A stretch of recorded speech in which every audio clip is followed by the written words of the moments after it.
अब सुनने में आ रहा है कि ये जो है ना 10 ट्रिलियन की जो येन की इन्वेस्टमेंट है वो इंडिया से जो है जापान से इंडिया जाएगी अगले 10 सालों के अंदर 10 ट्रिलियन। वो इन्वेस्टमेंट नहीं करता है अमेरिका में, वो कहता है कि रुको, हम करेंगे लेकिन अभी रुको। और उसी वक्त उसके 24 घंटे के अंदर अंदर मोदी जी ये कहते हैं कि एक काम करो, इंडिया में इन्वेस्ट करो। ट्रंप, आप जो सोच रहे हो ना कि हम इंडिया पे प्रेशर डालेंगे फिर ऐसा हो जाएगा, कुछ नहीं होगा। आप यहीं से अंदाज़ा लगा लें कि इंडिया जो है उसने जापान के से बहुत ज़्यादा, मैंने आपको बताया पिछले 2 सालों में मेरा ख्याल है $13 अरब जापानीज़ ने लगाया इंडिया में 2 सालों में। मोदी जी जापान में बैठे हैं, वहां पे अरबों डॉलर की इन्वेस्टमेंट की बात हो चुकी है। इसके बाद मोदी जी इमीडिएटली इसके बाद चाइना जा रहे हैं। अगर ब्रिक्स तुम्हारा दुश्मन है तो तुम अपने दुश्मन को मजबूत क्यों कर रहे हो? वहां पे पुतिन भी आने वाला है। ये कैसी स्ट्रेटेजी है तुम्हारी यार, कि जिसको तुम दुश्मन कह रहे हो तुमने इनको एकजुट कर दिया। $13 अरब, $13 बिलियन इन 2 ईयर्स। यहीं से आप अंदाज़ा लगा लें कितने बड़े लेवल की इंडियंस जो हैं वो बेसिकली गेम डाल रहे हैं। गेम है कि यार चलो भारत गलत है, चलो रूस गलत है, चलो चाइना गलत है, पूरी दुनिया गलत थोड़ा ना हो सकती है यार। ये देश क्यों मना कर रहे हैं अमेरिका जाने के लिए? इसका मतलब ये नहीं है कि मोदी जी ने ट्रंप को ठेंगा दिखा दिया या आकिजावा ने ठेंगा दिखा दिया, नहीं, बात वो नहीं है। बात ये है कि देश डरे हुए हैं। एक तो सीधे हाथ का थप्पड़ होता है, एक उल्टे हाथ का होता है जिसमें आपको पता नहीं लगता कि ये बंदा, आपको बाद में पता लगता है कि आपकी बेइज्जती हो गई। नमस्कार दोस्तों, टुडे पॉप न्यूज़ में आपका स्वागत है। जो बड़ी डील हुई जापान और भारत की, तो इससे हवाले से खबर आ रही है कि सेमीकंडक्टर और जो एनर्जी है उस पर, और जो भारत के जो लेबर है बड़े बड़े स्किल सेक्टर के, जो गूगल में है, जो सेमीकंडक्टर के जो इंजीनियर है, वो डील हुई भाई। 50,000 से ज़्यादा स्किल लेबर भेजने की तैयारी है जापान में, और जापान ने बोल दिया हम लेबर लेंगे। तो ये एक उल्टे हाथ का तमाचा है, जिससे समझना होगा वो समझेगा। जो यूएस भारत के जो लेबर और उससे उनको डिपोर्ट कर करके भारत भेज रहा था, तो भाई हमारा जो सस्ता लेबर है इजराइल, बड़े बड़े देश हमारी लेबर को मांगे। तो ये यूएस में जो हमारे लेबर है उनको जब निकाला निकाला जा रहा है, और जब निकल जाएगा ना तो अमेरिका में ही बहुत बड़ा भूकंप आ जाएगा, क्योंकि जो इंडियंस है वही अमेरिका को चला रहे हैं और वही डेवलप कर रहे हैं अमेरिका को। तो इस पर कमर सीमा, अब भाई उसको सहूलियत नज़र आ रही है कि पाकिस्तान के भी लेबर भेजनी चाहिए, हमें भी जापान से अच्छे रिश्ते बनाना चाहिए। तो ज़रा सुन लेते हैं पहले, फिर बाद में चर्चा करेंगे। इससे पहले सब्सक्राइब, लाइक और बेल आइकन का बटन प्रेस करना ज़रूरी है, क्योंकि सबसे पहले आपके पास वीडियो पहुँचे। तो अच्छे सा कमेंट भी कर देना, देखते ही वीडियो। दूसरा ये है कि इंडिया जापान ताल्लुकात में ये जो बायलैटरल हुआ है, क्या नाम है उसका, वो बड़ा लंबा चौड़ा 7 पैराग्राफ का एक स्टेटमेंट आया है जिसमें बहुत कुछ है, लंबी डिस्कशंस हैं, जिसमें मैंने आपको बताया लार्जली ये जो 50,000 बंदा जो इंडिया से जापान जाएगा। और अगर आप ये देखें कि जो इंडिया और जापान के जो ताल्लुकात हैं, इसमें जो फ्रेमवर्क इस्टेब्लिश हुआ है कि हमें कॉम्प्रिहेंसिव डायलॉग कहते हैं करना है। क्या करना है जी? Comprehensive dialogue. और वो कॉम्प्रिहेंसिव डायलॉग से मुराद ये है कि हमें हर कीमत के अंदर एट एवरी कॉस्ट जो है वो चीज़ों को इंस्टीट्यूशनलाइज करना है, नॉट जस्ट इकॉनमी, ठीक है, सिक्योरिटी एंड लॉट मोर, ठीक है, बहुत सारी और चीज़ें भी उसके अंदर मौजूद जो हैं वो हैं। तो ये एक फैक्टर भी मौजूद है। बहरहाल ये आप समझ लें कि जो इंडिया जापान ताल्लुकात है उनकी जो बेड रॉक है वो सारी बात है इकॉनमी है, क्योंकि जापान इंडिया की इकॉनमी को बहुत इंपॉर्टेंट देता है। और देखते हैं, इंडिया ने भी यही करा। अब जापान कह रहा है कि हम भारत में इन्वेस्ट करेंगे। दोस्तों, यहां पे दोस्तों गंगा थोड़ी सी उल्टा बहना शुरू हो गई है। जो जापान को पैसा लगाना था, जापान ये कह रहा है, निकी एशिया की रिपोर्ट है, which is a Japan based media platform जो बिजनेस पे बड़ी जिसको कहते हैं कि एक नजर रखता है ग्लोबल बिजनेस पे। उसने बोला है कि $68 बिलियन, 68 अरब डॉलर जापान भारत में निवेश करेगा। और 50,000 बंदे का, स्किल्ड बंदे का, याद रखें। मैं आपको याद होगा फ्रांस के जो प्रेसिडेंट हैं, जब वो लास्ट टाइम इंडिया गए तो उन्होंने कहा जी मैं 30,000 इंडियंस को फ्रांस बुलाऊंगा, उनको स्कॉलरशिप देंगे, पढ़ाएंगे, लिखाएंगे, सारा कुछ करेंगे और उनको फिर वहाँ पे रखेंगे भी। तो 30,000, सो ये बहुत बड़े पैमाने पे जो है वो है। बाय द वे मैं भी फ्रांस में ही हूँ, अभी पेरिस में हूँ। सो द पॉइंट इज़ कि फ्रेंच प्रेसिडेंट हो या जापानीज़ हो और एवरीबडी, और even the United states, America थोड़ा रिवर्स कर रहा है। आपको पता है अमेरिका कह रहा है जी जो H1B वीज़ाज़ हैं उसके, दैट इज़ अ स्कैम। अभी मैं देख रहा था लुत्फी को, उनके जो सेक्रेटरी साहब हैं, उन्होंने बड़ी टफ टाइम लाइन दी। उन्होंने कहा जी ये बेसिकली ये एक ये फ्रॉड है, बेसिकली तो वो इंडियंस को टफ टाइम दे रहे हैं, बिकॉज उनको पता है लार्जली इंडियंस इससे फ़ायदा उठाते हैं। लेकिन एट द सेम टाइम उनको ये भी समझना पड़ेगा कि अगर इंडिया का ब्रेन ड्रेन नहीं होता, वो जापान चले जाएंगे, जर्मनी चले जाएंगे, फ्रांस चले जाएंगे, दुनिया के और मुल्कों में चले जाएंगे, तो अमेरिकन जो जो लिबरल्स हैं वो समझते हैं कि हमारा नुकसान तो हमारा हुआ, क्योंकि सारी इंडिया की जो स्किल्ड लेबर है वो कहीं ना कहीं और चली जाएगी। तो ये फैक्टर्स मौजूद हैं। सो मैं जापान का 50,000 देख रहा हूँ, इजरायली इंडियन लेबर लेके जाना चाहते हैं, तो हमारी तो टोक्यो में जब मोदी जी ये कहते हैं कि यहां पे स्टेबिलिटी है, वन विंडो क्लियरेंस है, आप आइए, तो देखिए ना, दोनों खबरों को आप मिलाइए, दोनों खबरों को आप मिलाइए।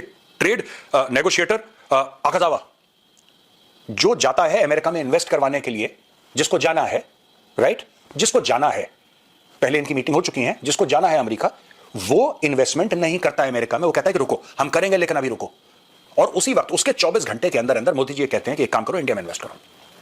अब लोग ये भी पढ़ रहे हैं इसको कि भारत स्टेबल है, इसलिए जो तुम अमेरिका में हमें इस चीज़ को थोड़ा समझना है कि कैसे how Pakistan can export it's skilled labour.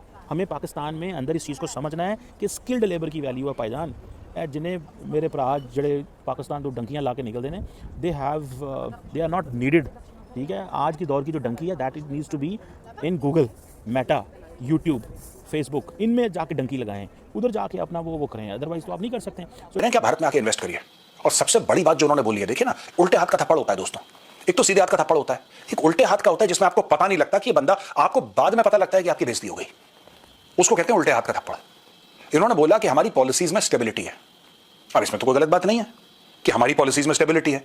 कोई भी प्रधानमंत्री अपने देश के लिए तो यही बोलेंगे। मोदी जी ने तो ऐसा नहीं बोला कि अमेरिका गलत है, लेकिन एक अंडरलाइंग मैसेज दो लोग, और शायद मोदी जी का मतलब था भी नहीं, लेकिन लोग जो इसको एनालाइज कर रहे हैं वो ये एनालाइज कर रहे हैं कि यार इसका मतलब अमेरिका स्टेबल नहीं है। अगर हमने ज़्यादा इसको हाइप क्रिएट कर दी, क्योंकि जापान के साथ हमारे ताल्लुकात तो इतने हाई है कोई नहीं है ना, हमारी वो कोई, अभी हमारी चीफ मिनिस्टर वहाँ गई हुई थी, उन बेचारों का भी जो है ना वो सख्ती आई हुई है, क्योंकि वो अपनी फैमिली, दोस्त, यार, सज्जन, पैन, भरा सारे जहाज़ में बैठा के ले गए, तो वो भी एक डिस्कशन शुरू हो गई। वो तो सलाब आ गए पाकिस्तान में, तो वो उनकी सारी डिस्कशन जो है वो ख़त्म हो गई है। नॉल $68 बिलियन यहां पे बात चल रही है साहब सेमीकंडक्टर चिप्स की, यहां पे बात चल रही है बुलेट ट्रेन्स की, यहां पे और बिजनेस की बातें चल रही हैं। आपको पता है कि गुजरात में ही प्रधानमंत्री मोदी जी ने अभी इनॉग्रेट करी है मारुति सुजुकी की factory which is making electrical vehicles.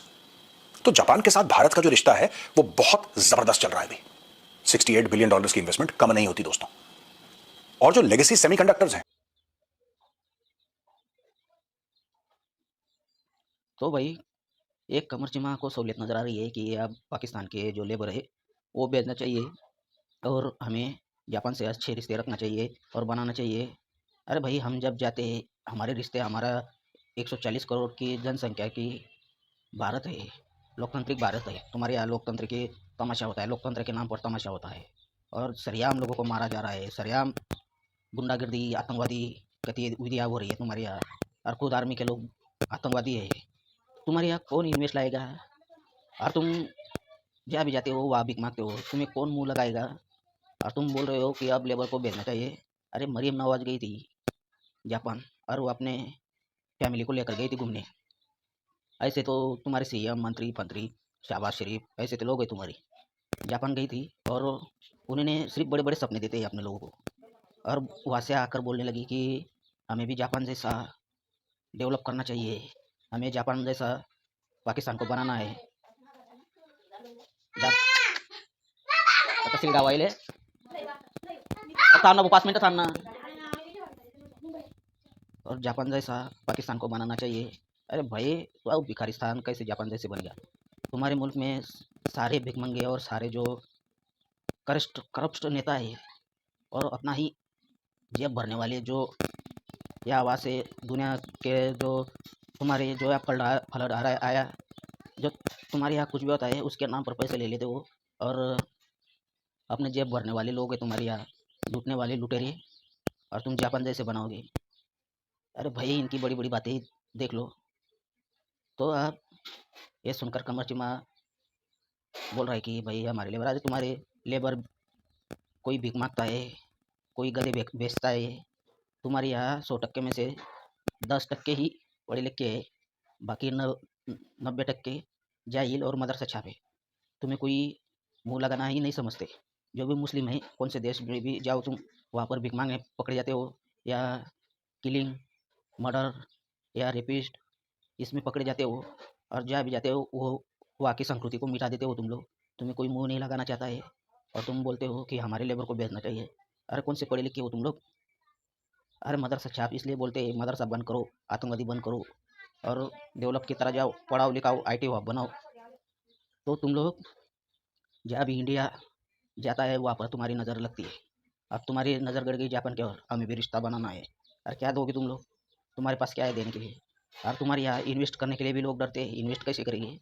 तो भाई, और एक अमेरिका में जापान जाने वाला था और $550 मिलियन की इन्वेस्ट करने वाला था। तो यूएस को भी भाई होल्ड पर रख दिया कि रुको ज़रा। और मोदी जी ने भी बोल दिया आओ हमारे यहाँ स्टैबलेट है कि हमारे यहाँ इन्वेस्ट करो। तो भाई $600 अरब की इन्वेस्ट आ रही है। तो ये सुनकर तो अमेरिका को भी मिर्गी पड़ी और पाकिस्तान को मिर्गी पड़ती है। जहाँ जहाँ इंडिया जाता है वहाँ पाकिस्तान को मिर्गी पड़ती है। जो मरीम नवाज गई थी जापान, अपने रिश्तेदारों को, अपने मित्रों को विमान में भरकर लेकर चली गई और घूमकर आ गई। और यहाँ आकर अपने लोगों को चुरन देने लगी कि हम जापान, अगला नेक्स्ट हमारा लक्ष्य होगा कि पाकिस्तान को जापान बनाएंगे। ये तो है बड़ी बड़ी बातें, वड़ा पाव खाते हैं। तो भाई, इस पर आपकी क्या राय है? शेयर, सब्सक्राइब, कमेंट करना। मिलते हैं अगली वीडियो पे। धन्यवाद।